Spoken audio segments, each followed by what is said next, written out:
They called it the Golden Angel. $50 million of cutting-edge biotechnology wrapped around the fragile body of a 13-year-old girl who hadn't moved her legs in 3 years. The world's most expensive medical device, crafted by the brightest minds in Silicon Valley, plated in 24-karat gold, because Sarah Benjamin didn't just want her daughter to walk again. She wanted the world to see that money could buy miracles. But on a scorching Tuesday afternoon in August, when the white Rolls-Royce Phantom pulled into John's garage with steam pouring from under his hood, that miracle was dying. And nobody knew it except for a grease-stained widower who fixed engines for a living. John Reeves was under the hood of a rusted Toyota when he heard the purr of the Rolls-Royce engine go silent outside his bay. He didn't look up immediately. In his line of work, you learn to finish what you started before moving to the next problem. But when he finally wiped his hands on the red rag hanging from his coveralls and stepped into the sunlight, he saw something that made his chest tighten. The woman stepping out of the driver's seat wore a designer dress that probably cost more than his monthly mortgage. Her perfectly styled blonde hair didn't move in the breeze. Her sunglasses were oversized, the kind that said, "Don't look at me," while simultaneously demanding attention. Sarah Benjamin. He'd seen her face on magazine covers at the supermarket checkout. Tech billionaire, venture capitalist, the woman who turned startups into empires with a single phone call. But it wasn't Sarah who caught John's attention. It was a girl in the back seat. Through the tinted window, he could see her sitting perfectly still, unnaturally still, encased in what looked like a suit of armor from a science fiction movie. The exoskeleton gleamed even in the shadowed interior of the car, gold plating catching every fragment of light, carbon fiber struts running along her legs like the skeleton of some mechanical god. Nancy Benjamin, the girl the media called the Golden Child. The girl whose mother had spent a fortune trying to make her walk again after a riding accident left her paralyzed from the waist down. The cooling system failed, Sarah said without preamble, removing her sunglasses. Her eyes were red-rimmed, tired in a way that money couldn't fix. How long will it take? John walked around the vehicle, professional instincts kicking in. Coolant was dripping onto his concrete floor, forming a small green puddle that reflected the overhead lights. Depends on what caused the failure. Could be a hose, could be the radiator, could be the water pump. I'll need to run diagnostics. I don't have time for diagnostics, Sarah snapped. I have a meeting in 2 hours with the head of neurology at Johns Hopkins.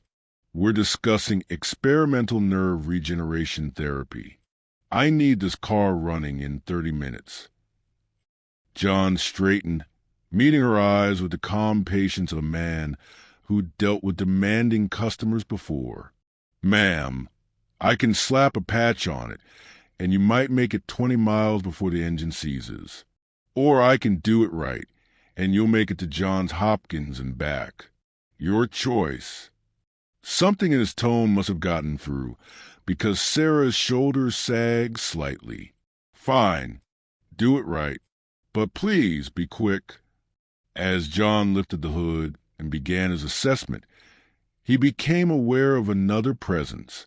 Nancy had somehow gotten the rear door open. He heard the hydraulic hiss of the exoskeleton's assist mechanisms, and was now standing at the edge of the garage bay. Not standing, exactly. The suit was standing, and she was being held upright by it, a passenger in her own body.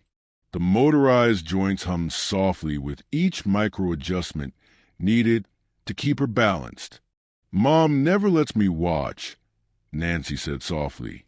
Her voice was thin, fragile, like something that might break if you held it too tightly. She says garages are dirty. John glanced at her, then back at the engine. They are dirty. That's how you know real work gets done here. He pointed to a rolling stool near his workbench. "You can sit there if you want. Just don't touch anything sharp." The next 20 minutes passed in relative silence, broken only by the clink of tools and the occasional question from Nancy about what he was doing. John explained the cooling system in simple terms. How the water and coolant mixture absorbed heat from the engine block, traveled to the radiator where air flowing to the fins cooled it down, then circulated back through. It was a closed loop, he said, and when any part of that loop failed, the whole system collapsed. Nancy listened with an intensity that surprised him. Most teenagers would have been staring at their phones.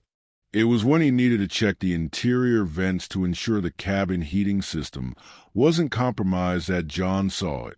Nancy had positioned herself near the car to watch him work, and as he opened the rear passenger door to access the climate control panel, the afternoon sunlight hit her neck at just the right angle. There, along her collarbone and creeping up toward her jawline, was a discoloration he recognized immediately. Not a rash, not a bruise. A metallic sheen, greenish gold, like oxidized copper but with a different texture. It was the kind of thing you saw on old engine parts when dissimilar metals came into contact in the presence of an electrolyte, galvanic corrosion. They called it, but this was on human skin. John's blood went cold. His mind flashed back 7 years, to a hospital room that smelled of antiseptic and failure, to his wife Maria lying in a bed with her skin turning strange colors, the doctors baffled, running test after test while she got weaker and weaker. Heavy metal poisoning, they'd finally discovered, but too late, a reaction to the contrast dye they'd used for imaging, something that should have been safe, something that was safe for 99.9% of patients. But Maria had been the 0.1%, and by the time they figured it out, her organs were shutting down. He'd learned everything he could about heavy metal toxicity after she died. Late nights in the library, medical journals he barely understood, chemistry textbooks from the community college. It became an obsession, understanding what had killed her, understanding the signs everyone had missed. And now, looking at Nancy's neck, he was seeing those same signs. "How long have you had that discoloration?" John asked, keeping his voice carefully neutral. Nancy's hand went to her neck automatically. "The rash?" "About 6 months. The doctors say it's contact dermatitis from the suit's padding. They gave me a cream, but it keeps spreading. And the suit, how long have you been wearing it?" 3 years. "Well, this is a third version. They keep upgrading it, making it more powerful, adding new features. This one has neural interface technology that's supposed to read my brain signals and move my legs for me, but—" She trailed off, looking down at the gleaming gold plates. "It never works right. I can't feel anything below my waist anymore. Not even the pressure of the suit. It's like my legs aren't even there. Before we continue, please tell us where in the world you're watching from. Drop your country or city in the comments below. It helps me understand this global community we're building together, and it reminds us all that stories of hope and truth resonate everywhere. Now, let me tell you what happened next, because what John discovered in that moment would change everything. John finished the cooling system repair in silence, his mind racing. The radiator had a small crack, probably from road debris. Nothing complicated to fix. But he couldn't stop thinking about that discoloration, about the way Nancy described her increasing numbness, about the fact that a $50 million medical device was supposed to be helping her walk, but instead seemed to be making her worse. When he closed the hood and wiped his hands clean, he made a decision that would put him at odds with some of the most powerful people in the medical technology industry. "The car's ready," he said, handing Sarah the keys. "But your daughter isn't." "Sarah, who had been pacing near the garage entrance for the past half hour, stopped mid-stride. "Excuse me, that discoloration on Nancy's neck. It's not contact dermatitis. It's metallic oxidation. That suit is reacting with her body chemistry, and I think it's poisoning her." The temperature in the garage seemed to drop 10 degrees. Sarah's expression shifted from confusion to anger in the space of a heartbeat. "How dare you? Do you have any idea who designed that exoskeleton?" Dr. Richard Chun, the leading biomedical engineer in the world. The team at Aurelius Group spent 5 years developing that technology. It's been tested, approved, certified by every regulatory body in 3 countries. And you, a mechanic, think you know better? I'm a widower who watched his wife die from heavy metal poison that doctors missed, John said quietly. So yeah, maybe I do know something about this. Sarah's hand was already reaching for her phone. "We're leaving." Nancy, get in the car. But Nancy hadn't moved. She was staring at John with something like hope flickering in her eyes. The first real emotion he'd seen from her. "What kind of metal?" "I'd need to test a sample to be sure, but based on the color and pattern, I'm guessing gold compounds. The suit is plated in 24-karat gold, right? Gold is generally inert, but when you add electrical current, sweat, and prolonged skin contact, it can break down into ionic forms that are toxic to nerve tissue." "That's impossible," Sarah said, but her voice had lost some of its certainty. "The suit has a moisture barrier, medical-grade silicone between the metal and her skin. Silicone degrades over time, especially with electrical current running through it. Those neural interfaces Nancy mentioned, they're probably using milliamp-level currents to stimulate her muscles. That current is creating an electrochemical cell between the gold plating and her body. The gold is dissolving. Ions are migrating through microscopic gaps in the barrier, and her body is absorbing them. That's what's causing the discoloration. That's why she can't feel her legs anymore. The toxic metals are interfering with her peripheral nervous system." Sarah's face had gone pale. "If what you're saying is true, and I'm not saying it is, but if it were true, why wouldn't the Aurelius Group's doctors have caught it? They monitor her constantly. Blood tests every month. Full medical panels." John pulled out his phone and pulled up a medical journal article he'd bookmarked years ago, because they're probably testing for the wrong things. Standard heavy metal panels look for lead, mercury, arsenic, the common industrial toxins. Gold poisoning is rare enough that unless you're specifically looking for it, you won't find it. And even if they did find elevated gold levels, they might dismiss it as an expected consequence of wearing a gold-plated device. They wouldn't connect it to her neurological decline, because that's not what gold is supposed to do. "What gold is supposed to do," Nancy said softly, "and what it's actually doing might be 2 different things." Sarah looked at her daughter, really looked at her, perhaps for the first time in months. "You believe him?" "Mom, I'm getting worse. You know I am. Every upgrade they do, every new feature they add, I lose more sensation. Last month I couldn't feel my knees. This month I can't feel my hips. The doctors keep saying it's psychological, that I'm depressing myself into numbness. But what if it's not in my head? What if it's in my body and they've been looking in the wrong place?" Sarah's phone buzzed. She glanced at it, then back at John. "My meeting at Johns Hopkins is with the head of their paralysis recovery program. If I show up and tell them I want to take Nancy out of her exoskeleton based on theory of a mechanic who looked at her neck for 30 seconds, they'll laugh me out of the building and probably report me to child services." "Then don't tell them you're acting on my theory," John said. "Tell them you want a comprehensive heavy metal screening, including gold compounds. Tell them you want to test the integrity of the suit's moisture barrier. Tell them you want a second opinion from a toxicologist.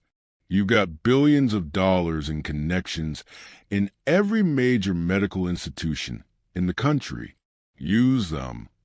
Sarah stood frozen, her designer heels creating a stark contrast with the oil-stained concrete floor. For several long seconds, the only sound was a hum of Nancy's exoskeleton, making its constant micro-adjustments. Then Sarah did something unexpected. She walked past John to where Nancy stood and knelt down, her expensive dress pulling around her, and looked up at her daughter's face. "Baby, are you in pain?" Nancy's eyes filled with tears. "All the time, Mom. But I didn't want to tell you because you spent so much money, and everyone keeps saying I should be grateful for the suit, and I am grateful, but it hurts. It burns sometimes deep inside, like my bones are on fire." That was when Sarah Benjamin, the woman who built a business empire on cold calculation and data-driven decisions, started to cry in a garage that smelled of motor oil and old coffee. And that was when John knew she was finally ready to hear the truth, no matter how much it cost. John made a phone call. 20 minutes later, his daughter Emma arrived at the garage, a freshman at the State University studying chemistry. She brought with her a portable spectroscopy kit that John had bought her for her last birthday. Not cheap, but nothing compared to the equipment the Aurelius Group had access to. Sometimes the simple tools were enough to reveal the truth. "Dad, when you said you needed my help with something important, I thought maybe you'd finally decided to start dating again," Emma said, setting the equipment case on the workbench. Then she saw Nancy in the exoskeleton, and her expression shifted to concern. "Oh, this is actually important. Emma, this is Nancy and her mother, Sarah."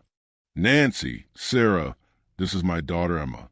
She's going to help us run some tests." Sarah had composed herself, though her mascara was slightly smudged. "What kind of tests?" "Basic spectroscopy," Emma explained, unpacking the device. "We can analyze the elemental composition of samples. In this case, we'll look at a hair sample from Nancy, which should show us what elements her body has been absorbing over time. Hair is like a timeline. It records everything." Nancy reached up and pulled out a few strands of her hair without hesitation. "How long will this take?" "About 10 minutes for a preliminary analysis." Emma carefully placed the hair sample in the spectrometer's chamber and initiated the scan. While they waited, John explained his theory in more detail, walking Sarah through the chemistry of galvanic corrosion, the way electrical currents could break down supposedly inert materials, the symptoms of gold salt poisoning that matched Nancy's condition almost perfectly. "But gold has been used in medicine for decades," Sarah protested. "Dental fillings, arthritis treatments." "In controlled, limited quantities," John countered, "and not with electrical current running through it 24 hours a day, 7 days a week, for 3 years. The dose makes the poison, and Nancy's been getting poison continuously." The spectrometer beeped. Emma frowned at the display, then showed it to John. The graph showed elevated levels of multiple elements, but one peak stood out dramatically: gold compounds, specifically chloroauric acid and other gold salts, at levels that were 60 times higher than normal background exposure. "That can't be right," Sarah whispered, looking at the screen. "That level of toxicity. She should be dying." John finished grimly. "She is dying, just slowly. Her body's been trying to filter it out, but the constant exposure means she never gets a chance to recover. Every day, more gold ions are absorbed. Every day, her nervous system degrades a little more. The paralysis you thought the suit was treating, it's been causing it." Sarah's legs seemed to give out. She sat down heavily on the rolling stool Nancy had used earlier. 3 years. 3 years of making it worse. Oh, God, what have I done? Nancy, still standing in her golden prison, spoke with a calmness that seemed beyond her years. You tried to help me, Mom. You did everything you could with the information you had. But now we have new information, and we need to act on it. We need to get you to a hospital, Sarah said, already pulling out her phone. I'll call Dr. Ambrose at Massachusetts General. No, John interrupted. If you walk into a hospital with this information and accuse the Aurelius Group of poisoning their star patient with a defective device, 2 things will happen. First, their lawyers will descend like locusts to protect their liability. Second, those lawyers will get a court order preventing anyone from touching Nancy or the suit until extensive testing can be done. Testing that will take months. Nancy doesn't have months. Then what do you suggest? Sarah's voice was tight with controlled panic. We take the suit off. Now. Tonight. In this garage. Are you insane? That's a $50 million medical device with dozens of integrated systems. You can't just... Yes, I can, John said firmly, because it's not a medical device anymore. It's a poison delivery system, and every minute Nancy stays in it, she's getting worse. I've got precision tools here that can handle the disassembly. I've worked on everything from vintage Ferraris to industrial equipment. I can do this. Sarah looked between John and Nancy, terror and hope warring on her face. And if you're wrong, if the suit is actually helping her, and this is all just a coincidence, then we put it back on. You sue me for everything I have, and Nancy's no worse off than she is now, John said. But I'm not wrong. I watched my wife die because people trusted the experts over the evidence in front of them. I won't make that mistake again. It was 9 p.m. when the black SUVs arrived, 3 of them sleek and expensive, pulling into the parking lot outside John's garage with the coordinated precision of a military operation. Men in dark suits emerged, along with a woman in business attire carrying a briefcase. They were followed by Dr. Richard Chen himself, the chief engineer of the Aurelius Group, his face flushed with anger. Mrs. Benjamin. Dr. Chen called out as he strode into the garage, his team fanning out behind him. Step away from that man. Immediately. He's tampering with proprietary medical technology. Sarah, who had been sitting beside Nancy holding her hand, stood up. Dr. Chun, I've been trying to reach you all evening. I'm aware. When my security team informed me that you'd taken Nancy to an unauthorized location and were discussing removing her exoskeleton, I came immediately. He glanced at John with barely concealed contempt. Sir, I don't know what you think you're doing, but that device represents years of research and development. It's not something you can just take apart in a garage. It's killing her, John said flatly. We have spectroscopy results showing toxic levels of gold compounds in her system. Dr. Chen's expression didn't change. Those levels are within expected parameters for prolonged exposure to gold-plated medical devices. We've monitored this extensively. The discoloration is cosmetic, nothing more. Then why is she losing sensation? John challenged. Why is she in constant pain? Why is every upgrade you make resulting in increased neurological deficits? Because she's paralyzed, Dr. Chen said, as if explaining something to a child. Nerve regeneration doesn't happen overnight.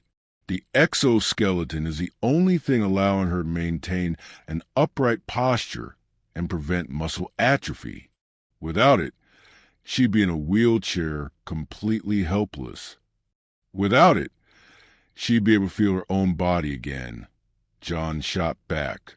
The woman with the briefcase stepped forward. "Mr. Reeves, I'm Jennifer Hastings, legal counsel for Aurelius Group. I have a court order here preventing any alteration, removal, or tamper with the exoskeleton until a full medical review can be conducted. If you proceed, you'll be in violation of this order." She held out the papers. John didn't take them.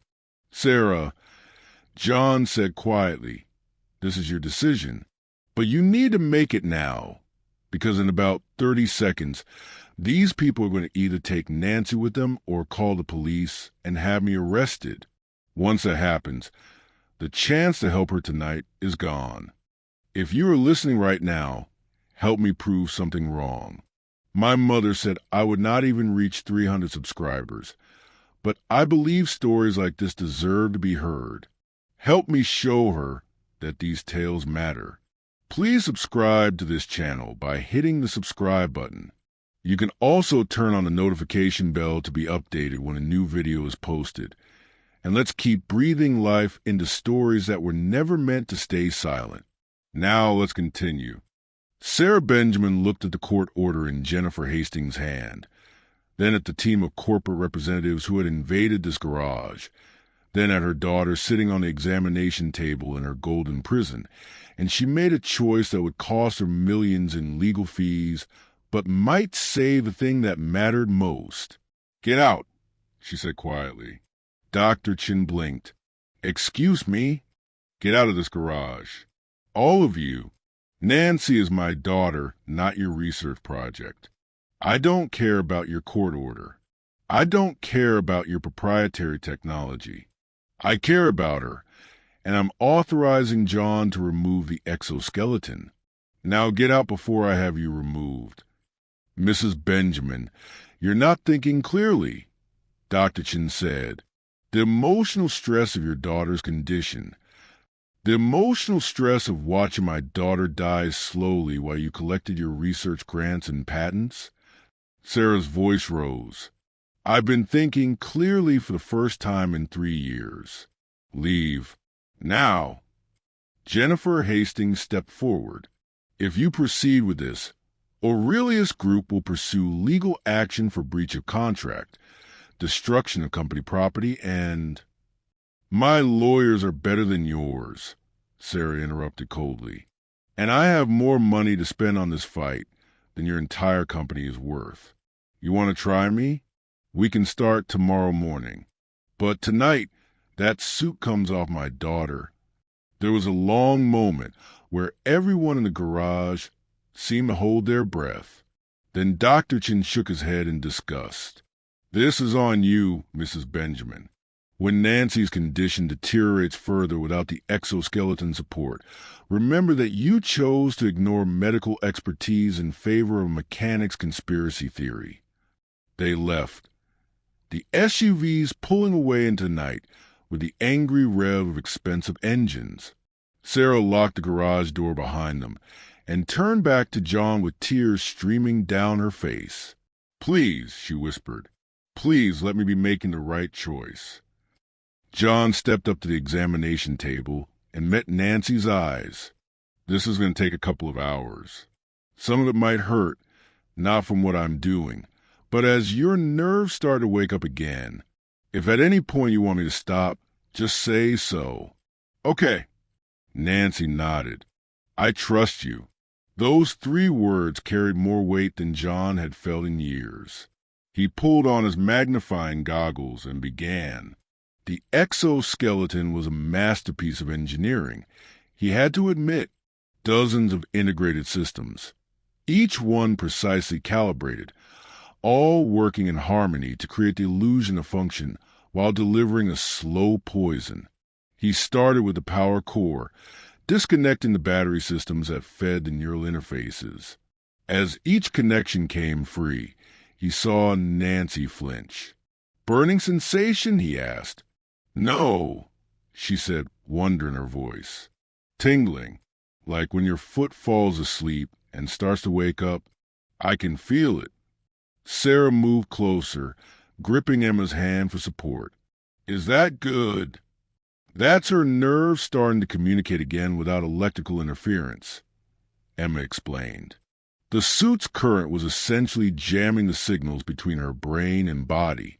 Now that it's off, there's a chance for recovery. John worked methodically, photographing each connection before he severed it, labeling each component as it came free. If they needed to prove what he'd found later, documentation would be critical. The gold plates came off piece by piece, revealing the silicone barrier underneath. And as John suspected, the barrier was degraded in multiple places, especially near the neural interface points where the electrical current was strongest. Through those gaps, he could see the greenish-gold discoloration on Nancy's skin. 2 hours into the process, as John removed the section covering Nancy's left thigh, she gasped, Mom, I can feel your hand." Sarah had been resting her hand on Nancy's leg, not expecting any response. Now she squeezed gently, and Nancy's eyes went wide. "I can feel it. I can actually feel it." The work continued. The garage was silent except for the soft sound of tools against metal, the occasional hiss of hydraulic line being depressurized, the quiet sobbing of a mother watching her daughter be freed from a prison she paid $50 million to build. As each piece of the exoskeleton came away, Nancy reported increased sensation, increased control. By the time John removed the final section from her right foot, she was wiggling her toes.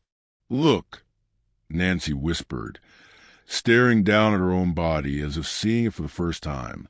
"Mom, look." It was 5 a.m. when Nancy took her first unassisted step. Her legs were weak from 3 years of disuse, and the toxic metals would take months to fully clear from her system. But she could feel the floor beneath her feet. She could control her own muscles. She was not paralyzed. She had never been paralyzed, not from the riding accident. At least, the doctors had misdiagnosed her initial injury, declared her condition permanent when it was actually temporary, and then the cure they prescribed had created the very paralysis they thought they were treating. Sarah sat on the garage floor, having given up on protecting her designer dress hours ago, watching her daughter stand on her own 2 feet for the first time since she was 10 years old. The tears hadn't stopped, probably wouldn't stop for a while. These were tears of joy and grief mixed together. Joy that Nancy was healing, grief for the 3 years stolen by well-meaning experts who'd been catastrophically wrong. "I'm sorry," Sarah kept saying.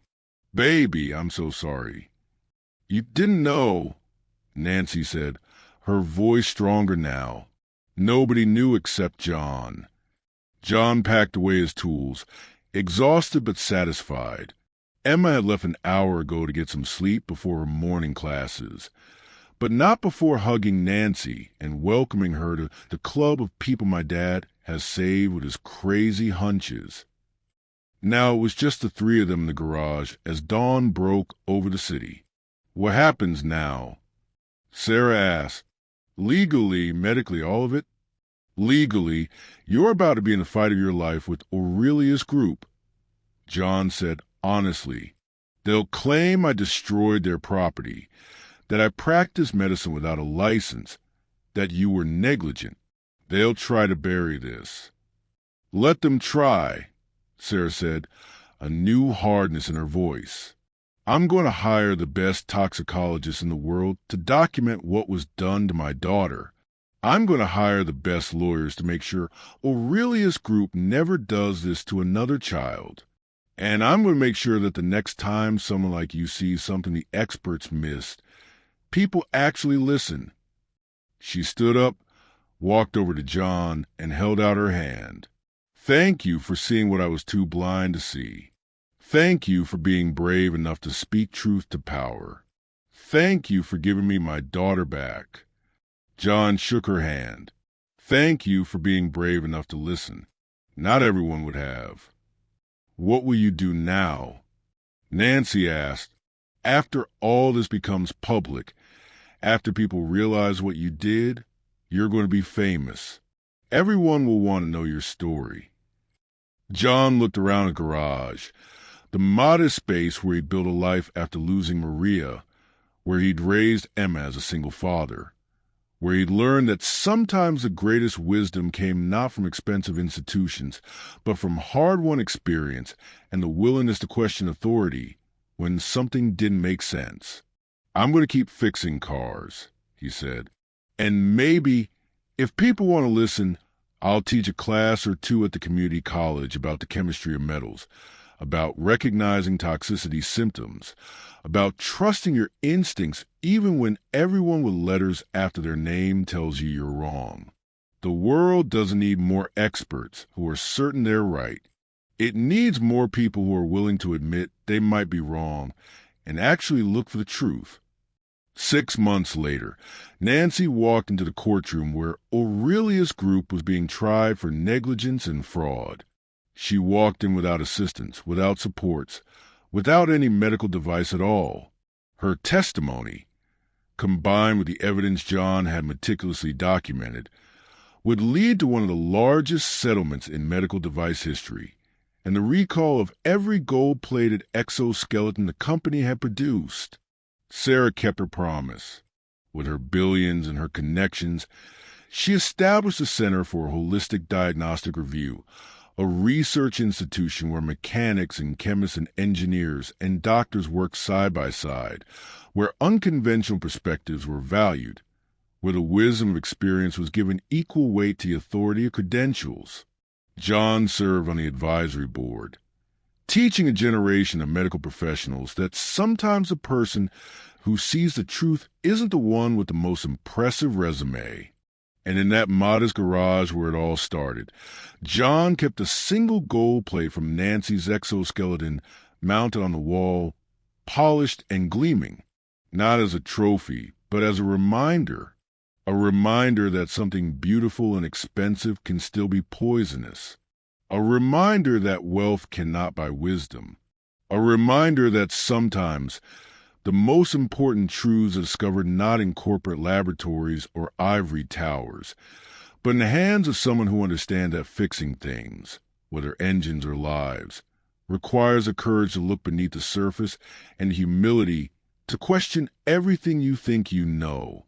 Nancy visited the garage regularly, usually bringing Emma with her. The two had become close friends. On those visits, she would stand in front of that gold plate and remember the day a grease-stained mechanic looked at her neck and saw what dozens of world-class doctors had missed. She would remember the feeling of being trapped in a golden cage and the feeling of taking her first free step. She would remember that she was alive because someone cared more about being right than being polite, more about truth than about maintaining professional boundaries, more about a child's life than about respecting the established order. And that, in the end, made all the difference. So I have a question for you. Would you have trusted a mechanic over a team of world-class doctors? Would you have had the courage to question the experts, to strip away a $50 million device, to risk everything on a hunch that went against conventional wisdom? Drop your answer in the comments below. I want to know if you would have made the same choice Sarah did, or if you would have sided with the medical establishment. If the story moved you, if it made you think differently about expertise and intuition, about wealth and wisdom, about the courage it takes to speak truth to power, then please hit that subscribe button. Click the bell icon so you never miss a story. Drop a like on this video and share it with someone who needs to hear that sometimes the most important answers come from the most unexpected places. Leave a comment telling me what part of John and Nancy's story resonated with you most. Because stories like this, stories about ordinary people doing extraordinary things, about truth winning over money, about healing that comes from wisdom rather than wealth, these stories deserve to be heard. They deserve to be shared. They deserve to live on. Thank you for watching. Thank you for being part of this community. And remember, the next time everyone tells you something is impossible, the next time the experts all agree, The next time wealth and power seem insurmountable, remember John's garage, and remember that sometimes the person who changes everything is the one nobody expected. Until next time, keep questioning, keep caring, and keep looking for the truth beneath the surface.